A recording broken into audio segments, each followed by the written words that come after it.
அனைவருக்கும் வணக்கம். இன்றைக்கி நம்ம மில்க் பர்ஃபி எப்படி செய்கிறதுன்னு பார்க்கலாங்க. இது டபுள் கலரில் எப்படி செய்கிறதுன்னு பார்க்கலாம். நம்ம எந்த ட்ரேயில் நம்ம பர்ஃபி செய்ய போகிறோமோ அந்த ட்ரேவை நல்லா ரெடி பண்ணிக்கலாம். நெய் தடவி பாதாம் முந்திரியெல்லாம் கட் பண்ணி போட்டு ரெடி பண்ணி வச்சுட்டேன். இப்போ நம்ம அரை கப்பு சர்க்கரையை போட்டு 1/4 கப்பு தண்ணி ஊற்றிக்கலாம். இந்த சர்க்கரை நல்லா கரையட்டும். இது மாதிரி வரும்போது தூக்கி வேறு அடுப்பில் போட்டுடுங்க. இன்னும் இந்த அடுப்பில் ஒரு கடாயை போட்டு 3 ஸ்பூன் நெய் ஊற்றி 3 ஸ்பூன் மைதா போட்டு நல்லா வறுத்துக்கோங்க. கொஞ்சம் கலர் மாறட்டும். ஒரு அரை ஸ்பூன் ஏலக்காய் பொடி போட்டுக்கோங்க. இந்த கலர் வந்தவுடனே இறக்கிடுங்க. இறக்கிட்டு நம்ம அரை கம்பி பதம் வந்தால் போதும். பாவில் அவ்வளோதான் வந்துடுச்சு.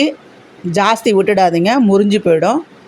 அவ்வளோதான். இந்த வறுத்து வச்சுருக்க மைதாவை நம்ம காய்ச்சிற பாகில் ஊற்றி நல்லா கிளறுங்க. இது மாதிரி வரும்போது இந்த பால் பொடியும் எடுத்து கொட்டிக்கோங்க. 1 கப்பு பால் பொடி அதையும் எடுத்து நல்லா கொட்டிக்கோங்க. கொட்டி நல்லா கிளறுங்க. கைவிடாமல் கிளறுங்க. சீக்கிரமாக கிளறுங்க, இல்லைன்னா உதிரியாகிடும். நல்லா கிளறிட்டு அதுலேருந்து நம்ம கொஞ்சம் கொஞ்சமாக பிரித்து எடுத்துக்கலாம். அவ்வளோதாங்க. இந்த மாதிரி வந்ததுக்கப்புறம் இதுலேருந்து நம்ம 2 பாகமாக பிரிச்சுக்கலாம். ஒரு பாகத்தை நம்ம ட்ரேயில் கொட்டி சமப்படுத்திடுங்க. நல்லா கொஞ்சம் கரண்டியில் நெய் தடவிக்கோங்க. நெய் தடவி நல்லா சமப்படுத்தி விடுங்க. அது அப்படியே இருக்கட்டும். இன்னொரு பாகத்தில் நம்ம 3 ஸ்பூன் ஹாட் சாக்லேட் போடுறேன். கொக்கோ இருந்தால் கூட நீங்கள் போட்டுக்கோங்க.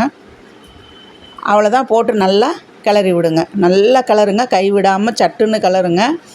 ஏன்னா நம்மளுக்கு ஆற இறுக ஆரம்பிச்சிடும். அவ்வளோதாங்க. இது மாதிரி கிளறின உடனே அதையும் எடுத்து நம்ம அந்த ட்ரேலியே போட்டுடலாம். அவ்வளோதான். இதுலேயும் நல்லா நெய் தடவிக்கோங்க. நல்லா பரப்பி விட்டு நெய் தடவி சமப்படுத்துங்க. அவ்வளோதாங்க. இது மாதிரி நான் செஞ்சுட்டு இது நல்லா ஆறட்டும் விட்டுருங்க. ஒரு 1 மணி நேரம் அப்படியே விட்டுருங்க. அதுக்கப்புறம் எடுத்து நம்ம கட் பண்ணிடலாம். அவ்வளோதாங்க. நம்மளுடைய சாக்லேட் பர்ஃபி ரெடி ஆகிடுச்சு. நீங்களும் ஒரு முறை செஞ்சு பாருங்கள்.